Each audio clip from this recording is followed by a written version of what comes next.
There is something profoundly unsettling about Anne Boleyn. It is not simply the fact that she was executed.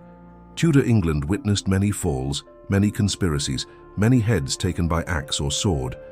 What makes Anne different is the intensity of her rise and the symbolic violence of her fall. For nearly a decade, she was the gravitational center of English power. Diplomats wrote about her. Ambassadors feared her influence. Bishops watched her with suspicion. A king broke with Rome because of her.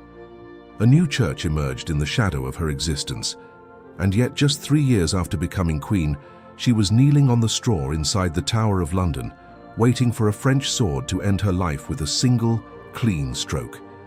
This was never merely a love story. If it had been, it would have ended as so many others did, with a weary king, a discreetly dismissed mistress, and the court moving on without consequence. No, Anne had to be discredited. She had to be tried. She had to be destroyed. And that is precisely where the mystery begins. When Henry VIII began courting her around 1526, Anne already understood the mechanics of court life. She was not an innocent girl newly arrived from the countryside. As a teenager, she had been sent to the Low Countries, to the sophisticated court of Margaret of Austria, where she learned etiquette, diplomacy, and the art of quiet observation. She later traveled to France, first entering the household of Mary Tudor and then serving Queen Claude. There she absorbed something that would forever distinguish her from the English women of her generation: intellectual refinement, humanist sensibility, and exposure to the religious debates circulating across the continent. She spoke fluent French, she played instruments, she danced with grace. But above all, she could converse. And at court, conversation was power. When she returned to England, she brought more than elegant gowns and the French hood that would soon influence English fashion. She brought confidence. She brought perspective. She brought the conviction that she could occupy space and not apologize for it. Physically, Anne did not conform to the traditional English ideal of beauty. She was not fair-haired nor blue-eyed. She was dark, with striking eyes described by contemporaries as lively and penetrating. Her long neck and poised bearing made her distinctive. Later, hostile accounts would speak of deformities, a sixth finger, blemishes, but these descriptions appear decades later in Catholic sources deeply opposed to the English Reformation. The portrait that emerges from accounts closer to her lifetime is of a charismatic, quick-witted woman whose presence commanded immediate attention. Henry already knew her sister, Mary Boleyn. Mary had been his mistress and, like so many before her, had been set aside without much ceremony. Anne saw this. She observed how intense royal favor could be and how quickly it could vanish. And when Henry began writing passionate letters that still survive, filled with almost youthful devotion, promising exclusivity, promising that she would be his only mistress, Anne did something extraordinary for the 16th century. She refused. She would not be a mistress. She would not be another passing chapter. If Henry wanted her, he would have to marry her. That decision was not merely romantic. It was strategic. It was deliberate. Anne understood the danger of becoming disposable. By demanding marriage, she transformed private desire into an institutional crisis. Because at that moment Henry was not simply a man in love, he was a king deeply anxious about succession. His marriage to Catherine of Aragon had produced only one surviving child, Mary. For a Tudor monarch whose dynasty had emerged from decades of civil war, this was a structural threat. The memory of the Wars of the Roses still lingered. A throne without a male heir invited instability, and so passion and politics fused in dangerous ways. Henry began reinterpreting his own marital history. He convinced himself that his marriage to Catherine was invalid in the eyes of God because she had been his brother, Arthur's widow. The annulment became a matter of royal conscience, yet Rome did not yield. The Pope, politically pressured by Emperor Charles V, Catherine's nephew, hesitated. For years, what became known as the King's Great Matter dragged on. Anne was not passive during this period. Records show her interest in reformist texts, particularly those advocating greater autonomy for national churches. She supported the circulation of English translations of Scripture. She maintained connections with men who would later become central figures in the English Reformation. She was not the sole architect of the break with Rome.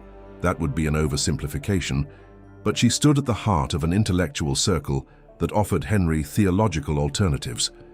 When Cardinal Wolsey failed to secure the annulment, he fell from power. Anne did not intervene to save him. Thomas Cromwell, pragmatic and calculating, rose in his place. The chosen path would no longer be diplomatic. It would be legislative. In 1533, Henry broke with Rome. In 1534, the Act of Supremacy declared him supreme head of the Church of England, and Anne was crowned queen. The coronation was magnificent. Decorated barges on the Thames, processions through London, banquets, pageantry. But beneath the spectacle, there was tension. The people did not love her. Catherine was still widely regarded as the rightful queen. Anne was seen as an interloper, a source of division. Her legitimacy now rested on a single expectation: a son. In September 1533, Elizabeth was born, healthy, strong, but a girl. The disappointment was restrained, yet unmistakable. Anne conceived again and again. She suffered at least 2 documented miscarriages after Elizabeth's birth. The most devastating occurred in January 1536, when she lost what contemporary reports described as a male fetus. For Henry, already inclined to interpret fertility as divine judgment, this was profoundly unsettling. The notion that God disapproved of the marriage began to take hold, and Anne was not a silent wife. She confronted Henry over his infidelities. She showed jealousy.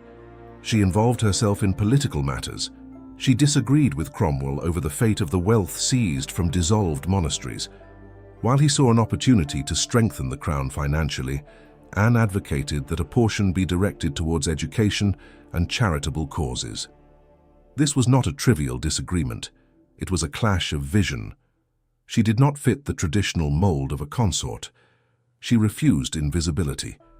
In May 1536, everything collapsed with startling speed. Anne was arrested on charges of adultery with 5 men, including her own brother, George Boleyn.